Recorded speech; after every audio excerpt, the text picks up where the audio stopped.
우리 다 같이 찬양하심으로 2020년 9월 27일 주일 예배를 시작하겠습니다.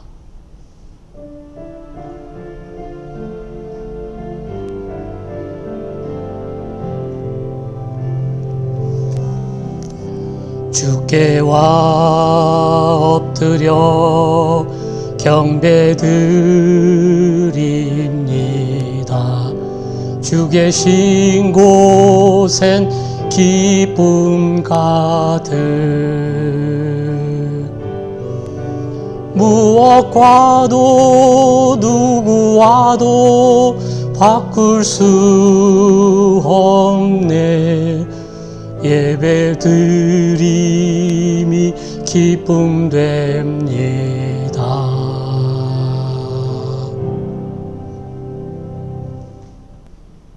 내가 여호와를 기다리고 기다렸더니 귀를 기울이사 나의 부르짖음을 들으셨도다. 나를 기가 막힐 웅덩이와 수렁에서 끌어올리시고 내 발을 반석 위에 두사 내 걸음을 견고케 하셨도다. 새 노래 곧 우리 하나님께 올릴 찬송을 내 입에 두셨으니 많은 사람이 보고 두려워하여 여호와를 의지하리로다. 아멘. 하나님 아버지, 한결같은 사랑을 힘입어 주 앞에 나와 예배하게 하시니 감사합니다. 때로는 하나님의 침묵이 너무 긴 것 같아 하나님 의지하기보다 내가 무엇을 해보려고 허우적거렸습니다. 그러다 어느 순간 돌아보면 그 어느 것 하나 주의 손길 아닌 것이 없음을 발견합니다. 오던 길 돌아보면 저희가 원하던 길로 간 적 없고 생각도 못한 길로 가고 있어 불안해했지만 그 길에 주님 계셔서 이끌어 주셨습니다. 오늘 저희가 혼자가 아니라는 사실을 다시 한번 깨닫게 하시고 주께 소망을 두게 하옵소서.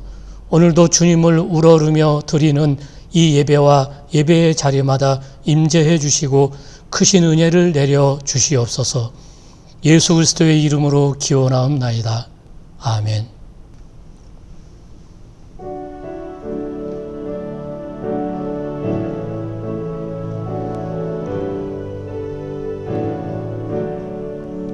복의 근원 강림하사 찬송하게 하소서.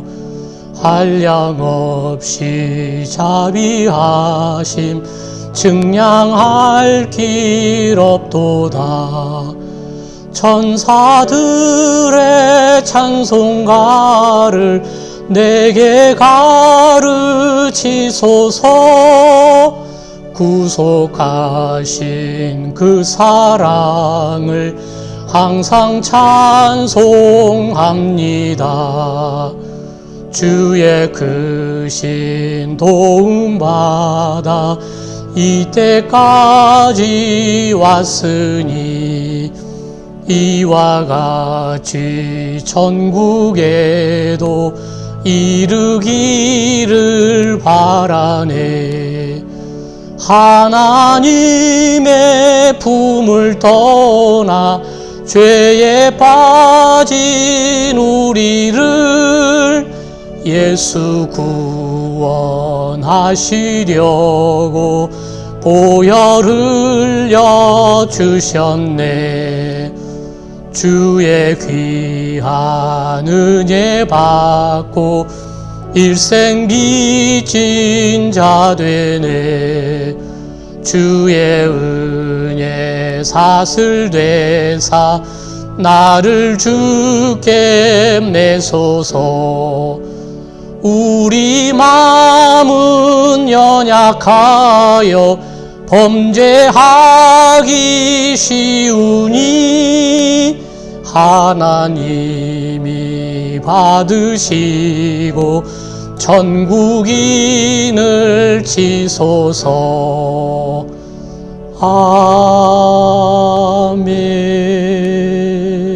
아멘. 다 같이 참회의 기도를 드리겠습니다. 하나님 아버지, 아름다운 계절을 허락해 주셔서 그 속에서 주님의 손길을 느끼며 살게 하시니 감사합니다. 그러나 그것마저 누리지 못하는 이들이 많습니다. 주님, 내가 누리고 있는 즐거움 속에 담긴 남의 고통의 양을 헤아릴 줄 알게 하시고 열매 한 개, 불 한 포기, 꽃 한 송이 안에 담긴 시련과 고통을 읽어내고 어려움 중에도 믿음과 용기를 지켜내는 일을 격려할 줄 아는 마음과 눈을 허락해 주시옵소서. 그런 눈과 마음으로 사람과 사물을 대할 줄 아는 너그러움을 주시옵소서. 하나님 아버지, 어떻게 하면 자신을 돋보이게 하고 자신을 과시할 수 있는지에 혈안이 되었던 바리새인들의 모습이 바로 우리들의 자화상이었습니다. 영혼이 내 것이 되지 못할 자리와 세속적인 것을 구하느라 말씀을 왜곡시키고 하나님을 외면했습니다. 영원한 삶은 없는 것처럼 이 땅에서의 삶이 전부인 것처럼 생각하고 수많은 사람들에게 상처를 주었습니다. 그래서 내가 가진 것은 많아지고 자리는 높아졌지만 하나님을 거의 닮지 않은 이상한 자녀가 되고 말았습니다. 우리의 엉터리 같음을 회개하오니 용서하여 주옵소서. 내가 나를 높일 수 없고 하나님만이 나를 높이시는 분임을 기억하게 하여 주옵소서. 그리하여 이 세상 속에서 진정으로 주님을 섬기는 것이 무엇인지, 진리 안에서 거룩하여지는 것이 무엇인지, 하나님께서 주신 자리에서 순종하며 감사하며 사는 것이 무엇인지를 보여주는 하나님의 통로로 살아가게 하옵소서. 이 한 주간도 평화의 복음을 위해 애쓰는 우리들에게 하옵소서. 예수님 이름으로 기도합니다. 아멘. 우리 다 같이 사도신경으로 신앙 고백하겠습니다. 나는 전능하신 아버지 하나님, 천지의 창조주를 믿습니다. 나는 그의 유일하신 아들 우리 주 예수 그리스도를 믿습니다. 그는 성령으로 잉태되어 동정녀 마리아에게서 나시고 본디오 빌라도에게 고난을 받아 십자가에 못 박혀 죽으시고 장사된 지 사흘 만에 죽은 자 가운데서 다시 살아나셨으며 하늘에 오르시어 전능하신 아버지 하나님 우편에 앉아 계시다가 거기로부터 살아있는 자와 죽은 자를 심판하러 오십니다. 나는 성령을 믿으며 거룩한 공교회와 성도의 교제와 죄를 용서받는 것과 몸의 부활과 영생을 믿습니다. 아멘.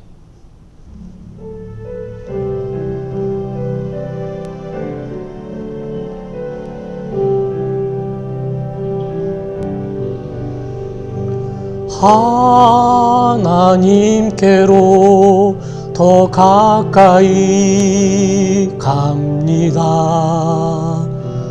고통 가운데 계신 주님, 변함없는 주님의 크신 사랑, 영원히 주님만을 섬기리.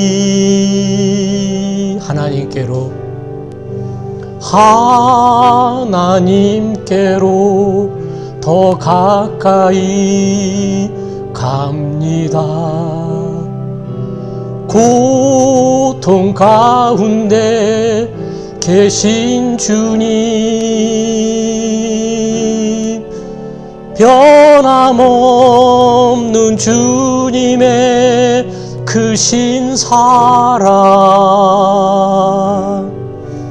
영원히 주님만을 섬기리.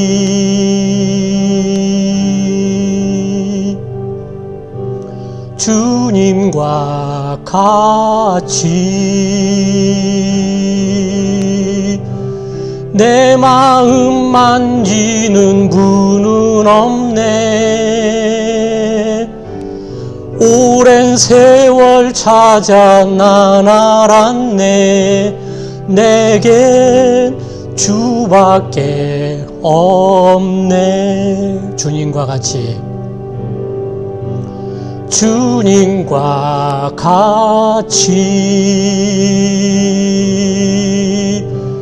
내 마음 만지는 분은 없네. 오랜 세월 찾아 난 알았네. 내겐 주밖에 없네.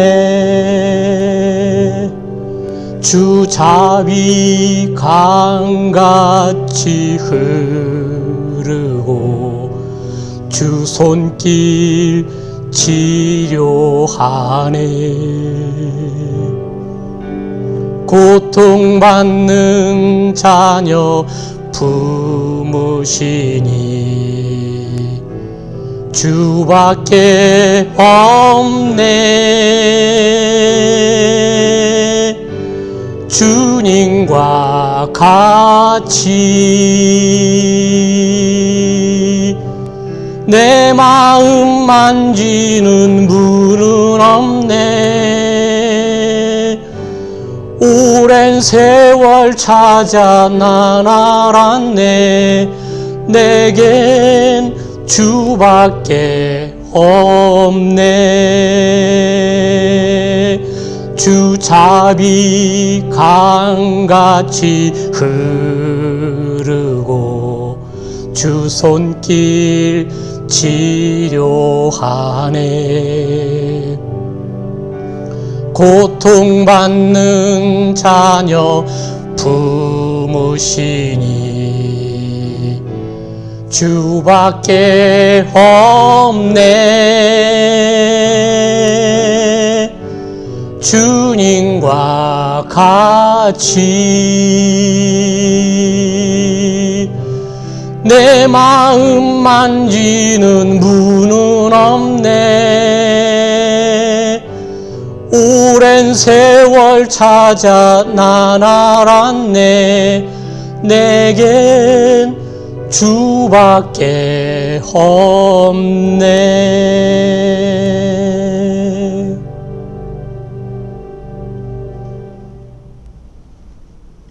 오늘 하나님께서 우리에게 주시는 말씀은 구약 시편 19편 1절에서 6절과 신약 디모데후서 3장 15절에서 17절까지의 말씀입니다.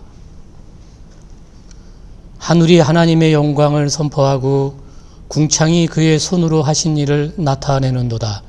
날은 날에게 말하고 밤은 밤에게 지식을 전하니 언어도 없고 말씀도 없으며 들리는 소리도 없으나 그의 소리가 온 땅에 통하고 그의 말씀이 세상 끝까지 이르도다. 하나님의 해를 위하여 하늘에 장막을 베푸셨도다. 해는 그의 신방에서 나오는 신랑과 같고 그의 길을 달리기 기뻐하는 장사 같아서 하늘 이 끝에서 나와서 하늘 저 끝까지 운행함이여 그의 열기에서 피할 자가 없도다. 또 어려서부터 성경을 알았나니 성경은 능히 너로 하여금 그리스도 예수 안에 있는 믿음으로 말미암아 구원에 이르는 지혜가 있게 하느니라. 모든 성경은 하나님의 감동으로 된 것으로 교훈과 책망과 바르게 함과 의로 교육하기에 유익하니 이는 하나님의 사람으로 온전하게 하며 모든 선한 일을 행할 능력을 갖추게 하려 함이라. 아멘. 교회 소식입니다. 예배당 마당에 있는 사과나무에 달린 사과들이 점점 익어가고 있어 따먹고 싶은 충동이 생길 때마다 서리를 맞아야 제 맛이 난다던 사과 전문가 안금숙 집사님의 말이 떠올라 손길을 거두곤 하였습니다. 우리 수고 없이 저렇게 자라 열매 맺게 하시는 주님의 손길이 떠오릅니다. 다 함께 따서 반쪽이라도 먹을 날이 왔으면 좋겠습니다. 자연이 우리에게 선물을 주듯 우리 각자도 선물을 주는 사람이 되었으면 좋겠습니다. 코로나19 바이러스의 확산으로 인해 오늘도 온라인으로 가정예배합니다. 이후에는 감염 추이를 지켜보면서 방역당국의 지침에 따라 진행하도록 하겠습니다. 예배 헌금은 우리가 해오던 식대로 여러분들께서 봉헌해 주시면 감사하겠습니다. 또 우리 교회가 후원하는 곳과 사역을 늘 기억해 주셔서 기도해 주시고 여러분들의 함께함이 있으시기를 바랍니다. 이상으로 광고를 마치겠습니다. 우리 주님의 은혜와 평강이 오늘 예배의 자리에 임하시기를 빕니다. 9월 초쯤 미국 경제지 포브스가 우리나라를 코로나19 안전국가 3위로 선정하였다는 그런 보도를 접한 적이 있습니다. 아마도 우리나라가 다른 나라에 비해 방역을 비교적 잘하고 있는 것을 긍정적으로 평가한 것 같습니다. 코로나 바이러스가 한국 안에 처음 감염이 시작되었을 때는 확진자 수가 기하급수적으로 늘어났지만 신속한 치료와 방역 또 시민의식 등으로 전 세계의 이목을 끌었습니다. 대체적인 그 방역 성공의 이유로 수년 전 우리 사회를 공포로 떨게 했던 메르스 경험이 코로나 바이러스 같은 긴급 전염병을 대비할 수 있었지 않았나 싶습니다. 또한 연초에 코로나 바이러스가 유입되자 의료진과 연구진의 신속한 대처, 그리고 개발된 그 코로나 바이러스 진단기를 신속하게 투입할 수 있었기 때문이고, 또 몇 년 전부터 점점 심해지는 이 미세먼지 현상으로 인해 우리 국민은 이 마스크 착용이 이미 일상생활이 되어서 코로나가 확산되자 전 국민들이 자신과 다른 이의 건강을 위해 외출할 때마다 마스크를 적극 착용하였기 때문이기도 합니다. 그러니까 일상에서의 위기와 대처가 더 큰 위기를 극복하게 해준 것이지요. 여러분이 잘 알고 계시듯이 다윗은 원래 들판에서 양떼를 지키는 목동이었습니다. 그는 목동의 일상에서 정말 수많은 위기와 위험과 실패를 경험하였습니다. 어느 날 다윗이 골리앗을 이긴 것은 그가 대단한 재능이 있었다거나 사울에게서 큰 군사력과 좋은 병기를 받았다거나 하나님의 초자연적인 방법을 통해서가 아닙니다. 참으로 대단치 않은 것, 평범한 방법, 아니 오히려 유치한 방법으로 골리앗을 물리칩니다. 그 방법은 다윗이 양떼를 지키면서 익혔던 것입니다. 일상에서 습득한 것이지요. 그래서 다윗은 과거의 맹수의 손에서 내 양떼를 지켜주신 하나님이 지금 이 블레셋의 손에서도 지켜주실 것이라 확신합니다. 다윗의 능력은 그 매일의 일상의 삶에서 하나님을 체득한 것에서 나온 것입니다. 다윗에게는 익숙지 않은 사울이 제공한 칼이나 갑옷이 아닌 그 자기만의 훈련, 매일 양떼를 지키기 위해 던지고 또 던졌던 그 물매로 골리앗을 이긴 것처럼 남의 것을 무작정 흉내내서는 안 된다는 것. 그래서 신앙에 있어서도 자기 스타일을 지키는 것이 참 중요합니다. 그러기 위해서는 우리 각자의 평범한 일상의 삶을 소중히 여기고 작은 일들, 직장, 학교, 작업 현장, 가정의 자질구레한 일들 등등 그 속에서 하나님을 만나야 합니다. 그렇게 해서 익숙해진 것은 어떤 뜻하지 않은 상황 속에서 놀라운 능력이 되어 나타납니다. 그러니까 양떼를 지키는 법과 장군이 되어서 국가를 지키는 법이 다르지 않다고 하는 것은 참으로 중요한 진리입니다. 우리 주님이신 예수님의 일상생활에 대해서 오늘 함께 나누고 싶습니다. 예수님은 아주 오래전부터 예언된 분이시지만 그렇다고 어느 날 갑자기 하늘에서 뚝 떨어진 것 같은 존재로 이 세상에 오지 않으셨습니다. 공생의 3년을 위해 30년의 일상생활이 필요했습니다. 인류 구원이라는 그 막중한 사명 완수를 위해서 이 땅에 오신 우리 예수님은 어머니 마리아의 태 안에서 꼬박 10달을 지냈습니다. 태어나신 후에 점진적인 성장 과정을 아주 정상적으로 거치셨습니다. 공생에 시작하기까지 30년 동안 일상적인 삶을 평범하게 사셨습니다. 성경에는 우리 예수님의 유년 시절이나 교육에 관한 언급이 별로 없지요. 그러나 예수님도 마을 회당에 가셔서 율법과 구약 성경을 배우셨을 겁니다. 그렇지만 오늘날 현대적인 의미의 정규 교육을 받지 못했으므로 예수님의 성경 교육은 매우 자연적이었을 것입니다. 때로는 동네 친구들과 숨바꼭질도 했고 때로는 들로 산으로 함께 어울려 뛰놀기도 하셨을 것입니다. 고향 마을이 내려다 보이는 야트막한 언덕에 등 기대고 누워서 흰 구름을 바라보며 지친 정신과 몸을 쉬시고 또 파란 하늘을 올려다봄으로써 어린 소망을 키우기도 하셨을 것입니다. 그러고 보면 인간은 너무 인위적인 것보다 자연적인 것이 훨씬 좋습니다. 우리 예수님은 바울처럼 예루살렘으로 올라가 가마리엘 문화생이 되지 못했고 저 바다 건너 아테네 성 바깥 숲을 속에 그 아카데미에서 피타고라스나 플라톤을 탐구하지 못하셨습니다. 주님은 애굽으로 내려가 애굽의 최고 학문을 탐구하신 적이 없고 바벨론의 저명한 학자의 사사를 받은 적도 학숙을 찾은 적도 없으십니다. 우리 예수님 시대는 문화와 학문이 융성했던 시대였습니다. 피타고라스가 죽은 지 500년, 정치가 페리클레스를 가르치던 대스승 아낙사고라스가 땅에 묻힌 지 420년, 소크라테스가 과학적인 기초를 세운 지 300년쯤 지나서 우리 예수님이 태어나셨습니다. 만일 예수님도 명문가의 자제로 태어났다면, 학문에 그래서 뜻이 있으셨다면 그 시대는 공부할 수 있는 많은 그런 학문과 철학이 있었습니다. 예수님은 아구스도 황제 때 태어나셨는데 이때 로마에는 비르질리우스, 호라티우스, 오비디우스, 리비우스 등의 문인들이 있었지만 예수님은 그들의 작품을 읽거나 그때의 문화를 누리지 못하셨습니다.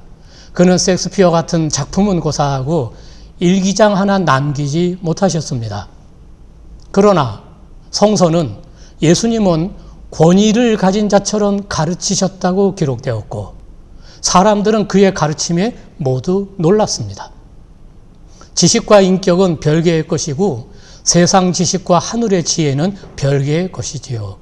무학과 무식은 다른 것입니다.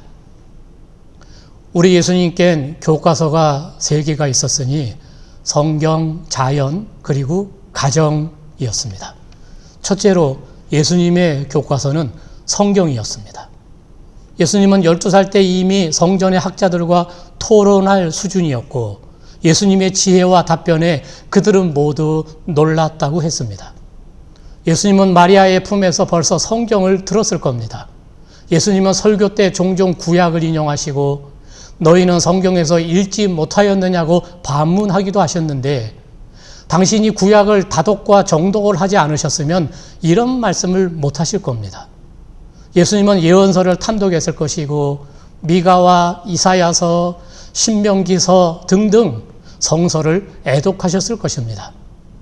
예수님은 논쟁에서도 성경을 인용하셨고 또 마귀의 유혹에도 성경 구절로 응수하셨고 십자가상에서도 시편 22편을 인용하셨습니다. 안식일에 제사장들이 성전 안에서 안식을 범하여도 죄가 없음을 너희가 율법에서 읽지 못하였느냐? 라든지 다윗이 자기와 함께한 자들이 시장할 때 한 일을 읽지 못하였느냐? 또 어린 아기와 젖먹이들의 입에서 나오는 찬미를 온전하게 하셨나이다 함을 너희가 읽어본 적이 없느냐? 그리고 너희가 성경의 건축자들이 버린 돌이 모퉁이의 머릿돌이 되었나니 하는 말씀을 읽어본 적이 없느냐? 이런 질문들은 주님이 성경을 많이 읽으셨다는 증거이기도 합니다. 주님이 구약성서를 인용한 것이 마가복음의 3번, 마태복음의 28번, 요한복음의 9번, 누가복음의 13번이 됩니다. 성경은 최고의 교과서입니다. 사람이 성경을 통달하면 자기 재능의 100%를 발휘할 수 있습니다. 링컨 같은 이는 학교 교육이 좀 부실했지만 그의 정치 강연, 정치 아이디어, 그의 정치의 지향점이 성경에서 나왔습니다. 성경에는 역사가 있고 시가가 있고 과학이 있고 그리고 불같은 예언이 있습니다. 또 아가가 있고 사랑의 고백이 있고 러브스토리가 있고 회개와 참회가 있습니다. 이 성경으로 성장한 사람은 이상적이고 완전한 사람입니다. 성경은 인간의 영양소요 생명샘입니다.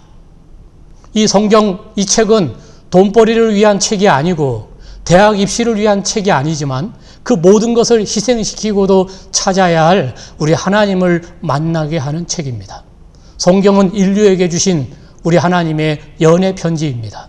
이 책으로 양육받은 사람 중에 큰 인물이 나서 하나님 보시기에 큰 인물이지요. 그래서 이 역사를 아름답게 수놓고 있습니다. 예수님은 최고의 교과서를 배웠습니다.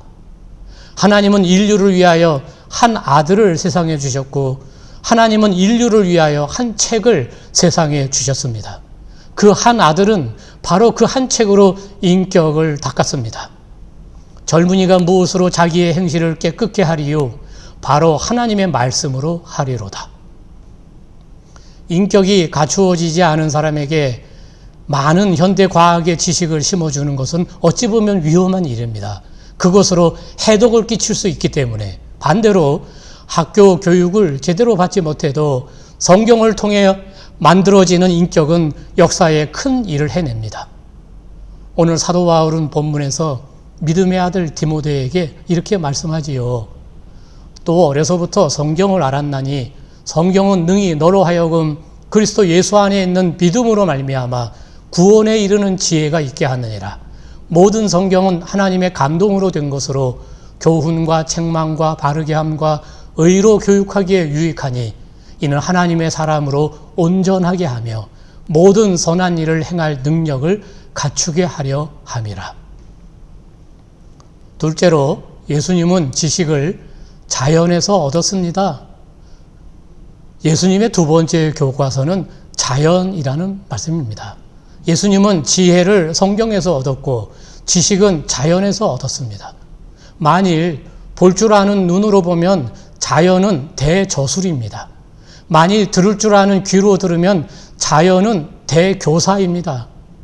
자연이 있는 것은 인간이 거기서 생존의 의식주를 얻기 위해서 있는 것만이 아닙니다. 자연은 곧 제2의 성경입니다. 유대의 신학과 희락의 철학을 그리 중시하지 않으셨던 우리 주님은 들의 백합화와 하늘을 나는 새에게서 하나님의 진리를 배우시기도 했습니다. 예수님은 비유나 교훈 중에 이 자연 속에서 보고 배우신 것을 자주 인용하셨습니다. 곡식이 자라는 순서라든지 여우의 굴과 새의 보금자리, 또 양을 치는 목자의 심정, 암탉이 병아리를 보호하는 것, 또 열매 맺지 못하는 무화과 나무라든지 겨자씨가 큰 나무가 되는 것, 바다의 풍랑 이야기, 씨 뿌리는 모습, 홍수의 위력, 나무와 열매의 관계, 또 소금의 짠맛, 포도원에서 일하는 내용, 포도원 주인과 농부의 관계, 나무와 계절과의 관계, 생수 이야기, 빛과 어두움, 그 밖에도 이 자연 속에서 교훈의 소재를 이끌어낸 것은 이루 다 헤아릴 수 없이 많으며 주님의 인격과 사상에 이 자연은 지대한 영향을 끼쳤습니다. 자연을 사랑하는 사람은 악해질 수가 없고 오만해질 수가 없습니다. 자연은 인류의 모태이며 형제 자매입니다. 오늘 읽으신 구약 본문 시편에 하늘이 하나님의 영광을 선포하고 궁창이 그 손으로 하신 일을 나타낸다고 고백합니다. 우리는 이 시편에서 하나님과 자연을 연관시켜 노래한 대목을 다시 꼼꼼하게 읽어야 하겠습니다. 우리 예수님의 세 번째 교과서는 가정입니다. 예수님의 아버지는 목수인 요셉, 어머니는 하나님께 순종자라는 경건한 여인 마리아, 형제는 야곱, 요셉, 시몬, 유다, 그리고 또 누이들이 있었습니다. 가톨릭 전승에는 마리아가 예수님을 잉태할 때 16세의 소녀였다고 합니다. 젊어서 아이를 많이 낳고 남편은 일찍 죽었으니 마리아는 노력과 근면과 인내와 순종을 그 삶으로 살아내면서 예수를 가르쳤고 어떠한 역경에도 굴하지 않는 강인함을 그 실생활 속에서 가르쳤습니다. 예수님은 아버지 요셉이 죽은 후 소년 가장이 되어 어머니와 많은 동생들을 부양하면서 강한 의지와 책임을 배웠습니다. 그는 아버지의 사랑으로 하나님의 사랑을 깨닫고 어머니의 자비로 헌신과 충성과 희생을 배웠습니다. 하나님의 존재를 알게 하는 교사로서 사랑이 풍부한 부모 이상의 것이 없습니다. 엄격한 아버지 밑에서 자란 아들은 자라서 출애굽기적인 신관, 즉 질투의 하나님, 전쟁에 능한 하나님을 형성하게 되고, 너그러운 아버지 밑에서 자란 아들은 갈라디아서적인 신관, 즉 용서, 희생, 은혜의 하나님을 형성하게 된다고 합니다. 그러므로 부모의 사랑이 곧 하나님의 사랑을 모사한 것입니다.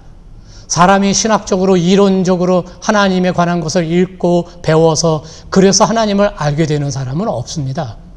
우리는 부모를 통해 하나님을 알게 됩니다. 사람을 무신론자로 만드는 가장 유력한 영향은 무자비한 부모, 사랑 없는 가정 이상의 것이 없습니다. 무신론자가 많은 이유는 무자비하고 몰인정한 부모가 많기 때문입니다. 우리 예수님의 부모는 가난하고 내세울 곳이 없는 평범한 부모였지만 율법의 말씀 따라 아기를 하나님께 드리는 삶을 살았고, 가난한 중에서도 근검전략하여 비용을 모아서 해마다 성전에 올라가는 삶을 살았습니다. 부모가 어느 날 12살 된 소년 예수를 데리고 예루살렘에 갔다 내려오는 길에 그 아들을 잃고는 며칠 고생 끝에 성전에서 아들 예수를 찾았을 때 정말 화가 났을 법도 한데, 성전에서 학자들과 대화하는 아들의 모습을 지켜볼 줄 아는 그런 너그러운 부모였고, 또 아들 예수가 했던 말들을 경청하고, 특히 마리아는 이 모든 말을 마음에 간직하고 있었던 참으로 섬세한 어머니였던 겁니다. 마리아와 요셉의 신앙이 물론 완벽한 것은 아닙니다. 예수님께서 말씀하신 것을 깨닫지도 못하고 있었습니다. 그러나 마리아와 요셉의 신앙은 우리 예수님을 정말 예수님답게 키우고 있습니다. 가나의 혼인잔치에서 포도주가 떨어졌을 때 어머니 마리아는 아들이 큰 일을 할 수 있다고 기대하는 그런 어머니였습니다. 사람들은 주변에서 자기에게 기대해 주지 않아서 큰 인물이 못 되는 경우가 많습니다.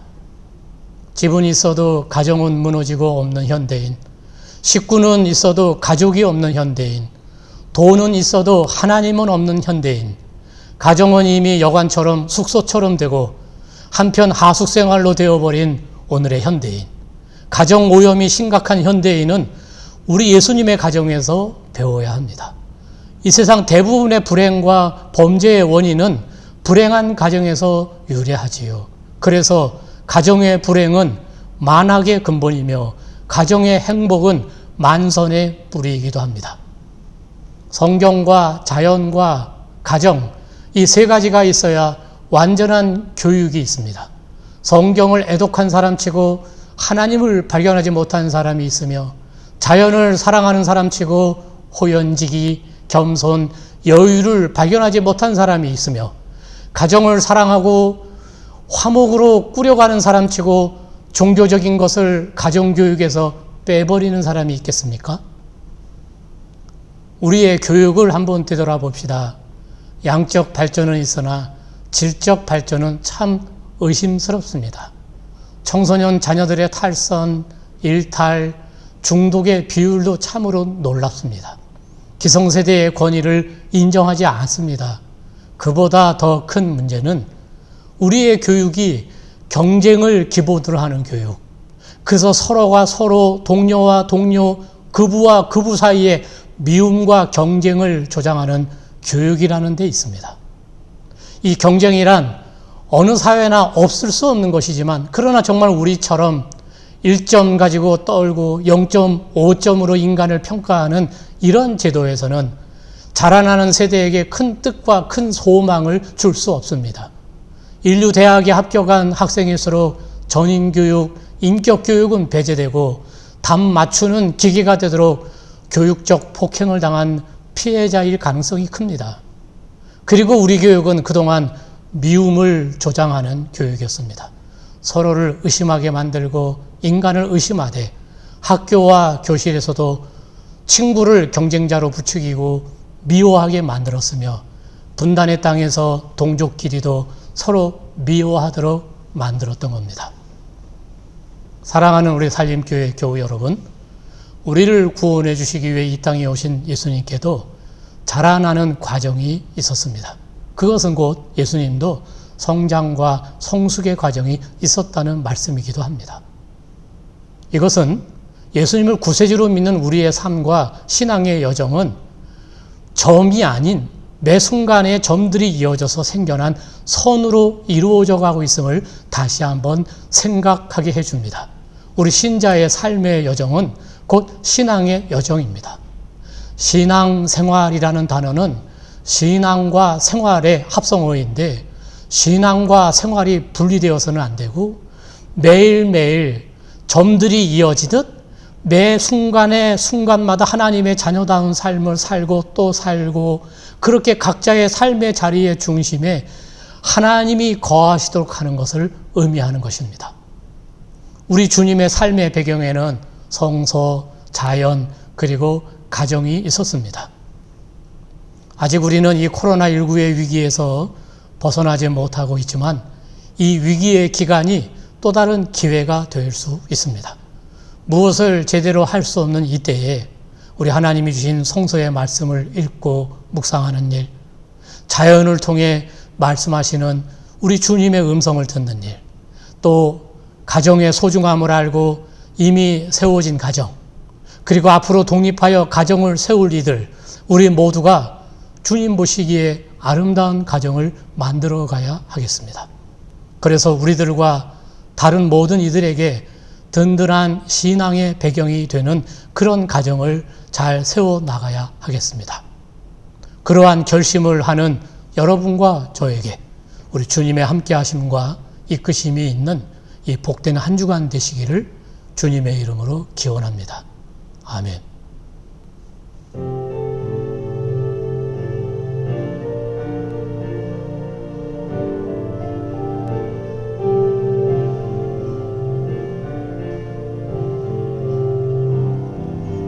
나의 모습, 나의 소유, 주님 앞에 모두 드립니다. 모든 아픔, 모든 기쁨, 내 모든 눈물 받아주소서. 나의 생명을 드리니 주 영광 위하여 사용하옵소서. 내가 사는 날 동안에 주를 찬양하며 기쁨의 제물 되리. 나를 받아주소서.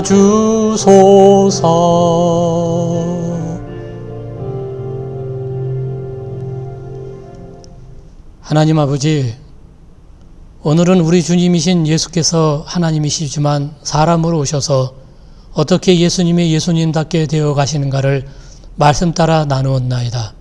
주님, 우리 부족한 모습을 다 아십니다. 힘과 지혜를 주셔서 주님을 조금씩 닮아가는 저희 되게 해 주시옵소서. 성서와 자연과 그리고 가정이 우리 예수님의 중요한 교과서였다고 합니다. 우리 또한 그렇게 주님처럼 살아가게 해 주시옵소서. 주님이 귀하게 여기신 것을 우리도 귀하게 여길 줄 알게 해 주시옵소서. 우리 가정과 교회가 부모는 자녀에게, 먼저 믿은 이들은 나중 믿은 이들에게, 연장자는 젊은이들에게 좋은 신앙의 본을 보여주는 그런 신앙 공동체와 가정이 되게 해 주옵소서. 오늘도 주신 은총에 감사드리며 소중한 예물을 봉헌합니다. 기쁨으로 받아주시고 손길마다 붙들어 주셔서 다시 이 한 주간을 잘 살아갈 수 있도록 주님 손으로 붙들어 주옵소서. 코로나 위기에 명절도 맞게 됩니다. 방역을 잘 하면서 소중한 가족의 사랑도 지혜롭게 나눌 수 있게 주시옵소서. 이 한 주간도 분단의 땅 한반도에 평화의 조짐이 있게 해주시고 우리 각자의 가정, 일터, 학교, 직장과 사업장을 지켜주셔서 감사함으로 어려움의 때를 잘 감당해낼 수 있게 주옵소서. 예수 그리스도의 이름으로 기도하옵나이다. 아멘.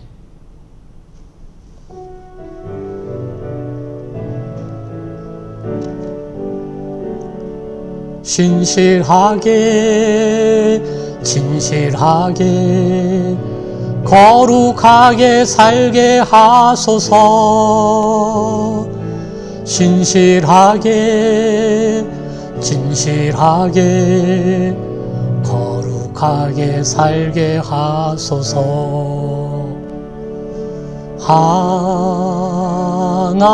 하나님 나의 기도 들어주소서. 하나님 주의 길로 인도하소서.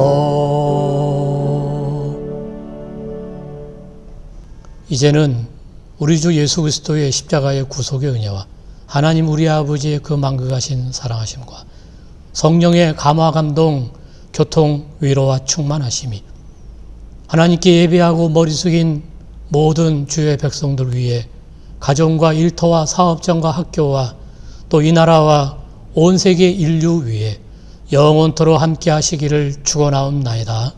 아멘.